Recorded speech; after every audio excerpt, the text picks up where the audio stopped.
আসসালামু আলাইকুম ভাই। ওয়ালাইকুম আসসালাম। কেমন আছেন ভাই? এই তো আলহামদুলিল্লাহ ভালো। তো আপনি সৌদি আরব কতদিন যাবত আছেন?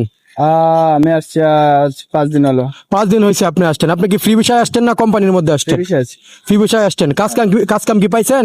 কাজ কাম এখন আকামা পাই নাই, যেহেতু কাজ কাম হয় নাই। তো আপনি কত লক্ষ টাকা দিয়ে আসছেন ফ্রি ভিসায়? ফ্রি বিষয়ে প্রায় 6 লাখ টাকা গেছে। 6 লাখ টাকা দিয়ে আসছেন। আপনাকে কত দিনের আকামা দিব দালালে বলছে? দালাল না, আমার চাচু নিছে। আচ্ছা, কত দিনের আকামা দিবে? 1 বছর।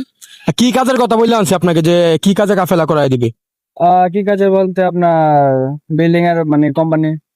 কোম্পানি বিল্ডিং, হ্যাঁ। তো অনেকে আপনার মতো নতুন আসতে চায়, তাদের উদ্দেশ্যে কি বলবেন? আপনি কিছু বলবেন? তাদের উদ্দেশ্য বলার মানে সৌদি আরব এখন না আসে বেটার। মানে আপনি সৌদি আরবে পা দিয়ে বুঝে লাগছেন যে সৌদি আরবের পরিস্থিতি খারাপ। হ্যাঁ, সৌদি আরব এখন না আসাই বেটার। য- আর যদি আসো তাহলে কোম্পানিতে কাফেলা করে আসাটা ভালো। তো ভাই বলতেছে না আসে। ফ্রি বিষয় না এসে একটা ভালো একটা কোম্পানির মাধ্যমে আসলে আপনারা সফলতা অর্জন করতে পারবেন। তো ভিডিওটা সবাই শেয়ার করবেন। ধন্যবাদ ভাই।